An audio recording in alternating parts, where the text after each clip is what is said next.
کہ پہلے 40 پارے تھے، حافظ کاظم نے یہ کیا کہہ دیا؟ میں اعلان کر رہا ہوں پہلے 40 پارے بنے تھے، اب 120 پارے ہیں۔ او بھائی میں دلیل دیتا ہوں۔ یہ ویڈیو عراقی پرفیوم ابو الفضل کے تعاون سے پیش کی جا رہی ہے، جو کہ پاکستان میں لانچ ہو چکا ہے۔ بہترین خوشبو ہے، اور اسے ابو الفضل اس لیے کہا جاتا ہے کیونکہ حرم حضرت عباس میں یہی خوشبو استعمال کی جاتی ہے۔ آرڈر کرنے کے لیے واٹس ایپ نمبر پر رابطہ کیجیے۔ شکریہ۔ بسم اللہ الرحمن الرحیم۔ السلام علیکم مومنین اکرام، امید ہے آپ سب خیر و عافیت سے ہوں گے۔ سب سے پہلے تمام دیکھنے والوں کو ماہ رمضان المبارک بہت بہت مبارک ہو۔ یہ نزول قرآن کا مہینہ ہے۔ پورا عالم اسلام اس مہینے میں خاص طور پہ قرآن کے حوالے سے بہت زیادہ قرآن کی تلاوت بھی ہوتی ہے، سمجھنے کی بھی کوشش کی جاتی ہے۔ لیکن ایک بات جو کہ سوشل میڈیا کے ذریعے کی جاتی ہے، اکثر مقامات پر کچھ مولوی، کچھ شعر پسند مولوی بھی اس حوالے سے بات کرتے ہیں کہ شیعہ قرآن کی طرف زیادہ توجہ نہیں دیتے یا ان کے 40 سپارے ہیں، اس طرح کی باتیں آپ کو سننے کو ملتی ہوں۔ تو اس حوالے سے میرے ساتھ موجود ہیں حافظ قرآن اور جامعہ قرآن و اہل بیت کے بانی علامہ حافظ قاسم رضا نقوی صاحب۔ علامہ صاحب، کیا آپ سمجھتے ہیں یہ جو پروپیگنڈا کیا جاتا ہے کچھ شعر پسندوں کی جانب سے،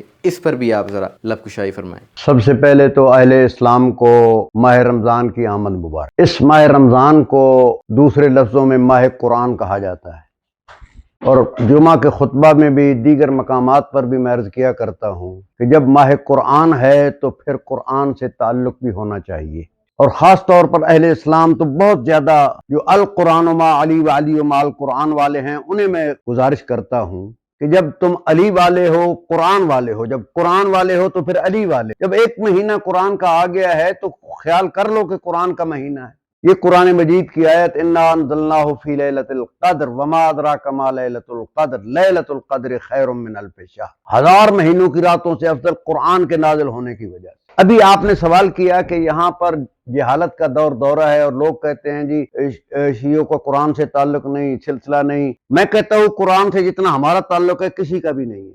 آج آپ دیکھیں عالم اسلام میں جتنے بہترین حافظ اور قاری قرآن ہیں وہ شیعہ ہیں۔ میں اس بات کی طرف جانا چاہتا ہوں کہ جو کہا جاتا ہے نا کہ 40 پارے ہیں اور پھر مذاق میں کچھ کہتے ہیں کہ فلاں کی بکری کھا گئی تھی، یہ جہالت ہے، جہالت۔ اب تو میں اس منزل پہ ہوں کہ ہم مسیحیوں کے ساتھ، سکھوں کے ساتھ بیٹھ کے بھی گفتگو کرتے ہیں۔ انسان سے محبت ہے اسلام۔ جو کہا جاتا ہے نا کہ 40 پارے ہیں، کہ پہلے 40 پارے تھے، حافظ کاظم نے یہ کیا کہہ دیا؟ میں اعلان کر رہا ہوں پہلے 40 پارے بنے تھے، اب 120 پارے ہیں۔ کیسے قبلہ؟ او بھائی میں دلیل دیتا ہوں 120 پارے ہیں۔ مجھے بتاؤ پارا کہتے ہیں، فارسی لفظ ہے پارا، اور سی پارا کہتے ہیں، سی کہتے ہیں 30 کو۔ علمی بات ہے سمجھنے کے لیے، جاہلوں کے لیے نہیں، سمجھنے والوں کے لیے۔ سی کہتے ہیں 30 کو، پارا کہتے ہیں حصے کو، ٹکڑے کو۔ اصل میں قرآن 114 سورتیں ہیں۔ یہ پارے وارے سے پارے یہ عام لوگوں نے بنائے ہیں۔ چوتھا اور 5واں پارا دیکھو، ہاں وہاں سے جدا کیا ہے جہاں جدا ہونے کے قابل نہیں۔ غفور الرحیمہ پر آیت رکتی نہیں ہے لیکن انہوں نے پارا بنا دیا، غفور الرحیم والمحصنات۔ جاؤ حافظ اور قاری جا کر دیکھ، 5واں پارا ادھر پڑا ہوا ہے، چوتھا یہاں پڑا ہوا ہے، اور یہاں پر وقف بھی نہیں ہے۔ جب وقف نہیں ہے تو ہمیں ملانا ہے، کس سے ملائیں؟ جو ناظر پڑھنے والا ہے۔ تو اس کا مطلب ہے کہ پارے بھی غلط طریقے سے بنائے گئے ہیں، انسان نے بنایا ہے نا، نہ رسول نے نہ امام نے۔ جب پارے غلط بنے ہیں تو اب میں اصل بات بتاتا ہوں۔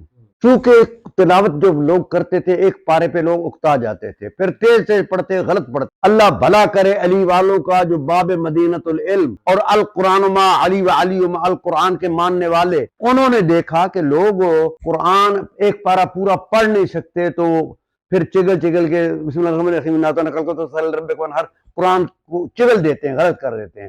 انہوں نے ایک پارے کے 4 حصے کر دیے، ایک پارے کے 4، پھر ان کو جلد کر دی، 120 حصے بن گئے، 120 حصے بن گئے۔ اب حصے کو فارسی میں پارا کہتے ہیں، حصے کو پارا۔